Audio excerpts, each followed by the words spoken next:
There's something I want to do today that isn't fast. Not a hot take, not a conclusion. More like laying something on the table and letting it sit there long enough for you to feel whether it has weight. Just hold your own pace while we walk through it, because what I'm pointing at isn't about being right, it's about being yours. There's a difference between being exposed to an idea and living with it inside you. Most people are exposed to things all day long. Opinions, claims, certainty delivered in complete sentences like it came from nowhere. And the strange part is, exposure isn't what changes people. What changes people is what happens after the exposure. What starts getting repeated, what starts getting protected, and what begins to feel like part of the furniture in their mind, settled, unquestioned, permanent. That's where the real shift happens. Not in the moment you hear something, but in the moment it becomes something you carry. Because carrying has consequences. Carrying something means it takes up space, it shapes your posture, it affects how you move, even if you don't notice it happening. And if you've ever watched someone defend an idea they can't explain, you've seen exactly that. You've seen what it looks like when certainty is present but structure isn't. They speak like the thought is theirs, but there's no depth behind it, no texture, no evidence that it ever went through their own mind slowly enough to become real. It's like watching someone hold a weapon they've never trained with.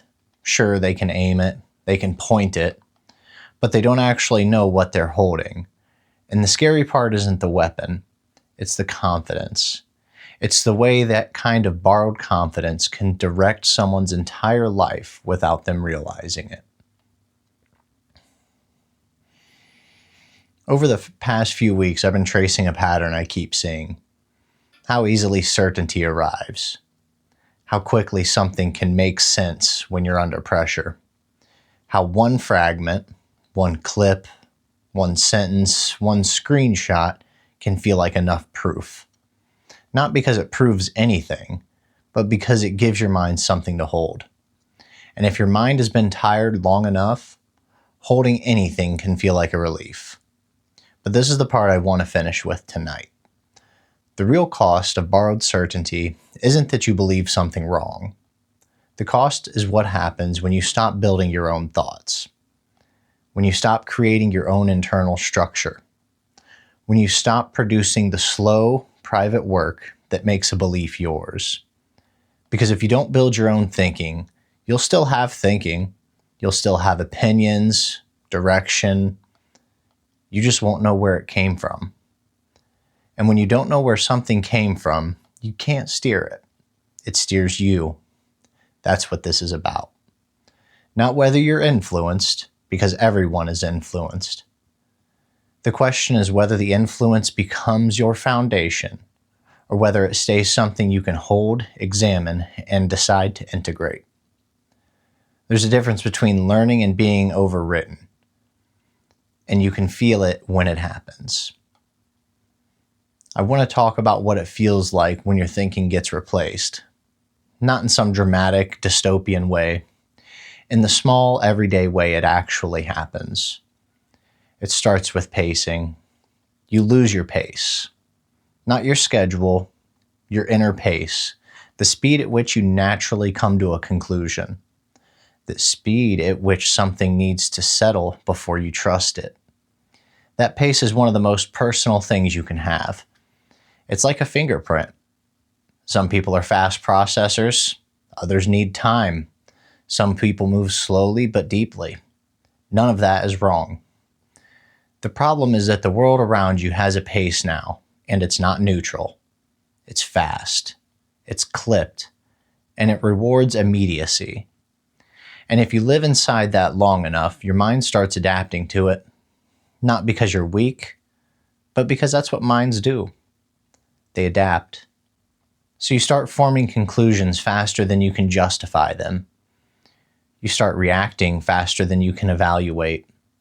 You start speaking faster than you can stand behind what you said. From the outside, that looks like confidence. But inside, it feels like something else. It feels like a chase. like you're trying to stay caught up with the room, trying to stay relevant, trying to stay sharp enough not to look behind. And when you're living like that, the mind reaches for shortcuts, because shortcuts are efficient.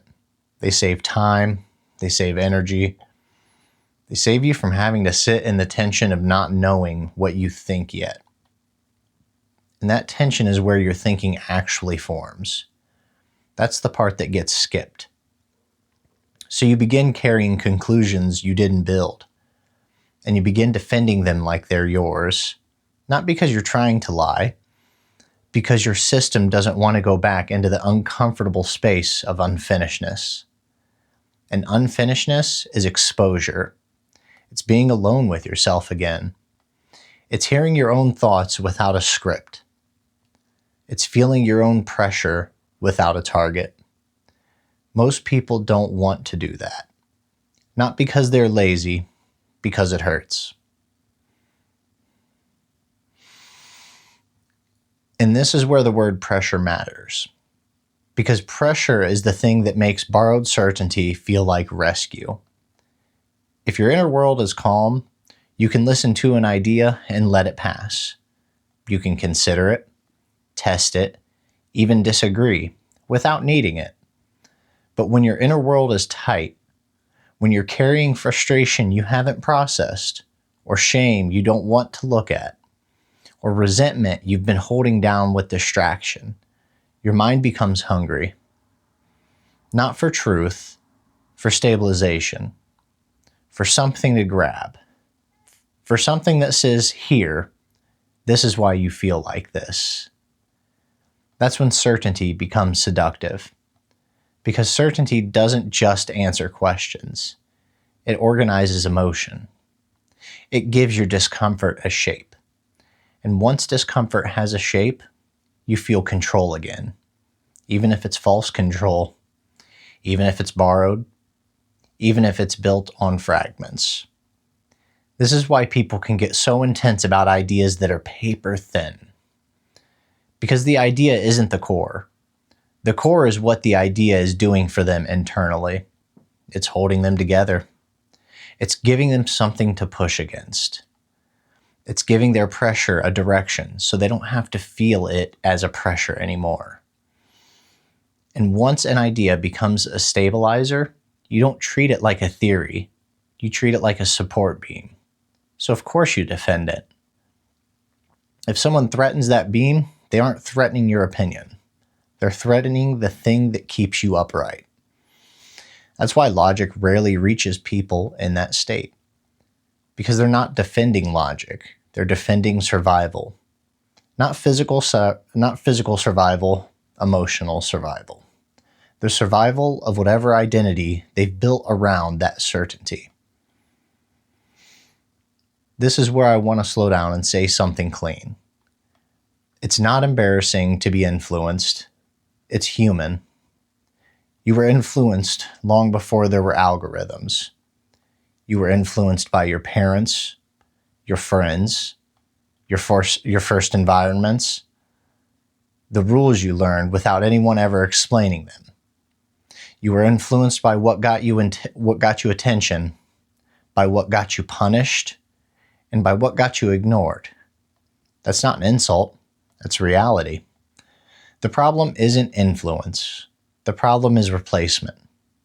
Replacement is when influence doesn't just shape you. It starts speaking as you. It starts deciding for you. It starts living in your mind like it owns the place. And once that happens, you stop being able to tell the difference between your voice and something you absorbed. You start saying things you would have never said 5 years ago. Not because you grew, but because you got conditioned. You start defending positions you don't actually understand, not because you believe them deeply, but because your body recognizes the emotional reward of being aligned with a tribe. You start reacting to people as symbols, not humans, and that's a big shift. And it doesn't take a crisis to get there. All it takes is repetition. Repetition is powerful because it bypasses choice. You don't have to decide to become something. You just have to keep hearing the same thing until it feels normal. And normal becomes invisible. And invisible becomes identity. That's the pipeline. So the moment you forget you adopted a thought, that's the moment it starts owning you.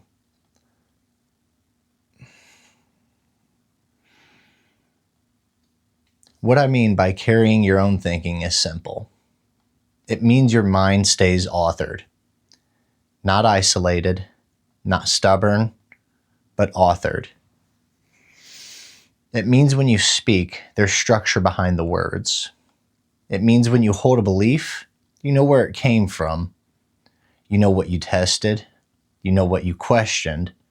You know what parts you're still uncertain about. And you can tolerate that uncertainty without needing to cover it with confidence. Carrying your own thinking doesn't mean you never use someone else's language. We all borrow language. Carrying your own thinking means you don't borrow conclusions the same way. It means you don't swallow certainty whole. You chew, you digest. You let the thought pass through your life long enough that it becomes either aligned or rejected. And if you reject it, you do it cleanly, not performatively. Because the goal isn't to win, the goal is to remain intact. There's a point where borrowed certainty becomes a kind of posture. You can almost see it in people. Their body tightens around what they believe. Their eyes look like they're searching for a threat. Their words come out sharp, even when nobody attacked them. They interpret questions as disrespect, disagreement as violence, nuance as weakness. Not because they're bad, because their belief isn't a belief anymore. It's armor. And armor changes the person wearing it. It changes how you move through life. You become reactive. You become suspicious. You become defensive by default. And the worst part is, after long enough, that defense starts to feel like personality. It starts to feel like, well, this is just me. But it wasn't you.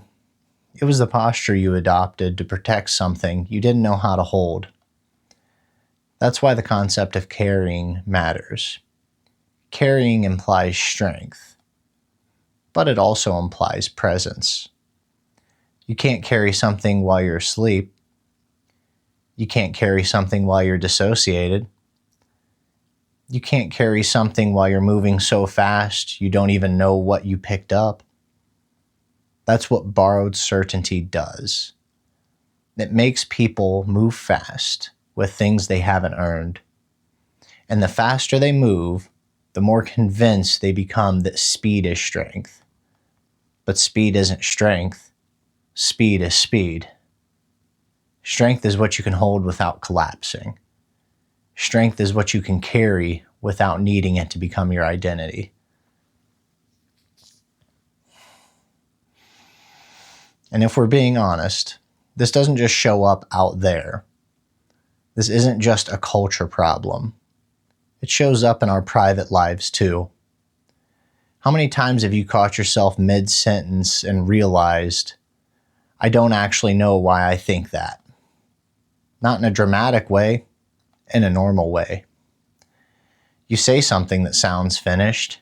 You hear your own certainty come out of your mouth. And then a second later, if you slowed down enough, you'd realize you couldn't back it up. You couldn't explain it. You couldn't walk someone through how you got there. You just know it's something you've heard enough times that it feels safe to say. And that's what I mean by borrowed thinking. And again, no shame. It happens to everyone, including me. The question is whether you notice it when it happens. Because if you don't notice it, you start building your life around thoughts you never authored. You start building your relationships around them. You start choosing who you respect and who you dismissed based on them. You start choosing your future based on them. and your life becomes a product of a mind you don't fully control. Now, that's a hard thing to admit, but it's also the doorway back to freedom. Not external freedom, but internal freedom. The freedom of authorship. The freedom of having your own mind under you like solid ground. This is why the most dangerous thing about fragments isn't misinformation. It's training. Fragments train your mind to accept the feeling of knowing without the responsibility of understanding. They train you to repeat without building. They train you to feel smart because you have something to say, not because you have something to stand on. And when you live inside that training long enough, you start losing the ability to tolerate slow thought. You start craving quick resolution. You start craving something finished. And when you crave something finished, you become vulnerable to anyone willing to deliver it. That's the trade. Not your intelligence, your patience. Your ability to remain inside a question long enough for your own mind to do its work. Because thinking is work. Not exhausting, grinding work, but work in the sense that it requires participation. It requires presence. It requires you to stay in the room while your thoughts form. And that's the part most people want to avoid.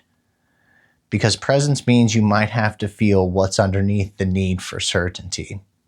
And what's underneath is usually pressure. So what does it look like to carry your own thinking in real life? Not as advice, not as a list, just as a reality. It looks like catching the moment you're about to repeat something. Not after you've posted it, not after you've argued it, right before. That tiny moment when a thought comes into your mouth because it sounds clean, because it feels sharp, because it feels like it would win. And instead of letting it fly, you pause long enough to ask a question that most people avoid because it's inconvenient. Is this mine? Not, is it true? That comes later. Is it mine? Did I build this? Did I test it? Did I earn it? Or did I absorb it because it gave my pressure somewhere to go? That moment of pausing feels small, but it's the moment your authorship returns. Because once you pause, you're present again. You're steering again. And if you can stay present long enough, the next question appears. What job is this belief doing for me? Is it helping me see clearly? Or is it helping me avoid something? Is it guiding my life? Or is it stabilizing my emotions? And a belief can do both. But if it's only stabilizing you, it will eventually become a cage. Because anything that stabilizes you without making you clearer will require protection. And anything that requires protection will turn you into a defender. That's the path. There's something almost humiliating about slowing down. Not because it's actually humiliating, because the world treats it like it is. People act like hesitation is weakness. They act like uncertainty is stupidity. They act like being unfinished is something to hide. So everyone performs finish lines. Everyone performs being sure. Everyone performs strength. But the truth is, the strongest minds I've ever been around aren't the loudest ones. They're the ones who can hold tension without panicking. They can sit in the discomfort of not knowing without scrambling to patch it with certainty. They can listen without reacting. They can change their mind without losing their identity. They can say, I need more time with that and feel no shame. That's not indecision. That's ownership. Ownership of their mind. Ownership of their pace. Ownership of the fact that they don't rent their thinking out to whatever showed up today. That's what carrying your own thinking looks like. It's not a personality trait. It's an internal posture. And here's the part that's hard to admit. Carrying your own thinking is heavier than borrowing. Borrowing feels light because you don't have to be accountable to how you got there. You don't have to be accountable to what you ignored. You don't have to be accountable to what you avoided. You can just take the conclusion and move. That feels efficient. That feels powerful. But it comes with hidden costs. Borrowed certainty makes you brittle. Because when you're holding something you didn't build, you don't know how it breaks. You don't know what challenges it can survive. You don't know what questions it can tolerate. So you become afraid of questions. You become afraid of nuance. You become afraid of anything that threatens to expose the fact that the structure isn't yours. That's why borrowed certainty turns people combative, because debate becomes a threat, not a process. Clarification becomes disrespect. Curiosity becomes attack. That's the mind of someone who can't afford to lose what they're holding. And the tragedy is, they're not even holding it because it's true. They're holding it because it's relieving, because it's holding their pressure down, because it's giving them a floor.